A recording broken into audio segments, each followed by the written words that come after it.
So, again, inference is the best explanation. What we find in Scripture, basically, are the sorts of beliefs that were commonplace at the time, both scientifically and morally. And it seems to me that's surprising if, in fact, it is inspired by an omniscient, morally perfect being.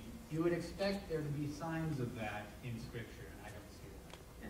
And really quick, just to follow up on what and how you responded to my point, I mean, I just think it's preposterous to say, that we would really believe that it's, cosmic, some kind of cosmic force that's aligning the stars in just the right way.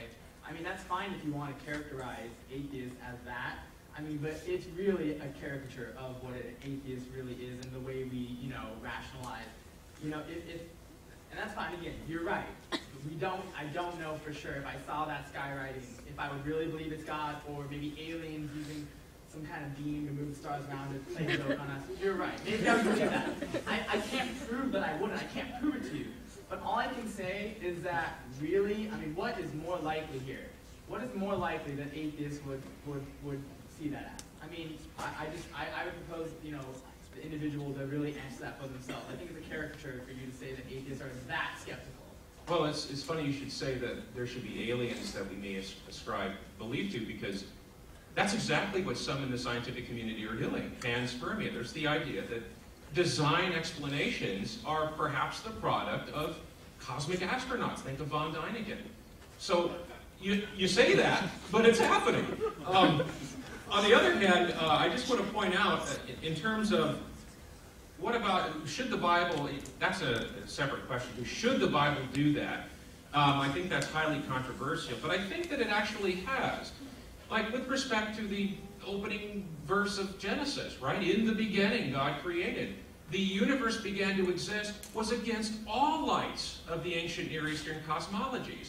According to the ancient Near East, whether it's Akkadian or Sumerian or Egyptian accounts, they all say that the universe had a primordial existence, a state of chaos that existed for eternity. Even Christians absorbed that later on. In the Middle Ages, you see Aquinas and others who just assumed the universe is eternal.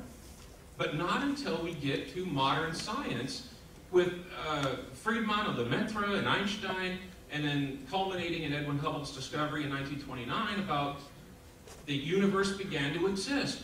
Well, no wonder Stephen Hawking says it smacks of divine intervention. Now it's tipping its hat toward that the universe began to exist, something that appears to have been reckoned by the Old Testament all along. I mean, yeah, you can find all kinds of passages in the Bible and say, that is proof that they had advanced scientific knowledge. If you tweak the phrasing in the right way, God, said that there'd be light. See, that was a beginning. They knew that the universe had a beginning. Sure, you can say that, but I could also say, religion that says, the universe lies on a turtle's back. Well, there, you see, like that somehow shows. Mike, this is exactly my point. You're always going to find an alternate explanation. So why should I think if there's a display of God, you won't reinterpret that? I mean, well, it's a bit of a stretch to say that. I mean, look, all forms of theism claim the universe had a beginning, and that's what this deity is. So, I mean, that's not something completely unique to Christianity, and it's a bit of a stretch to say that God created the heaven and earth in 7 days. That's the Big Bang Theory being predicted right there. I mean, that's a little bit of a stretch. Well, it is more sophisticated than that. It's not based on the 7 days. It's when God is the subject of bara in the first verse of Genesis, it says the heavens and the earth.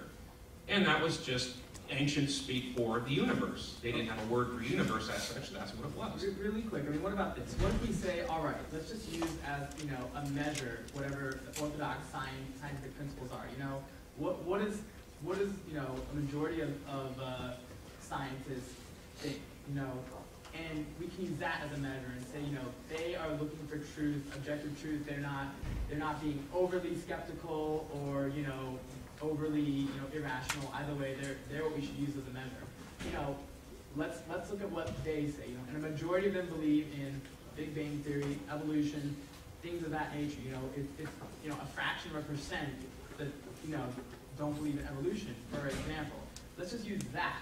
If you want to characterize atheists, please characterize us as using scientific method. And if God revealed himself in a good enough way for it to become the orthodox scientific view, for example, if I lived maybe 200 years ago, then maybe I would say it's rational to be a Christian because it seems it's the orthodox scientific view, to be a Christian, and then I would be. But because of the day we're living in today, the time we're living in, it's just simply not. God has not, he needs to reveal more of himself than now, because as of right now, it's not enough to convince a majority of the scientific community. We'll give you guys the last word if you want to add something. Oh, I was just going to say that that's, again, perspectival. You don't see the evidence, but I think it's out there. I think we have good reasons. But you mentioned evolution. That was going to be something else I was going to bring up. Is that for Augustine in the early 5th century, talks about these, this, what he called the rationes seminales, these potencies that unfolded over time. What's interesting is that in his commentary on Genesis, he says, listen to this, he says, but from the beginning of the ages, when day was made, the world is said to have been formed, and in its elements at the same time, there were laid away the creatures that would later spring forth with the passage of time, plants and animals, each according to its kind. Some of God's works belong to the days in which he daily fashions whatever evolves in the course of time for what I might call the primordial wrappers. This is 1,500 years before Darwin. So I guess Christians should embrace Darwin after all. There's a difference between embracing the Darwinian evolutionary theory and the philosophy of Darwinism. I think we're going to cut that off there and move on to the next question. Okay, and in order to leave time for an audience Q&A, this will be the last question that you guys get to ask, and then we'll have time for a brief question.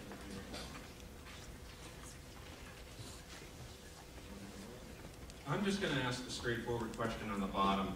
A lot of this has been discussion about worldviews, but let's cut to the chase here and let me just press. Since it doesn't follow from objections to Christianity, like the doctrine of hell or questions with the hiddenness of God, none of these, even if we just absorb the criticism tonight, would not lead us to atheism.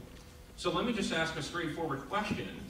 What grounds, then, do you have for being an atheist? Yeah, actually, I think that that's wrong. I actually think that objections to the existence of something, reasons for not believing that something exists, like a theistic God, are reasons for not believing it exists. And that's kind of atheism towards that being. So, it's like asking me, okay, there are a lot of arguments out there for not believing in unicorns, but is there a specific anti-unicorn argument you can think of, besides the arguments that are used to suggest that unicorns don't exist? Is there a specific argument for anti-unicornism itself? And I think when you say, well, no, I think that it's sufficient. When you're talking about the existence of something, the rational thing to do is to ask if there's sufficient evidence for believing in that thing. And if there is no sufficient evidence, or if there are not sufficient arguments for that, then the rational thing to do is to not believe in it. And that's in fact the stand that most of you take to a wide array of different sorts of deities, all different sorts of gods, all different sorts of supernatural beings. You don't believe those things exist. And you don't feel like you need to have a specific argument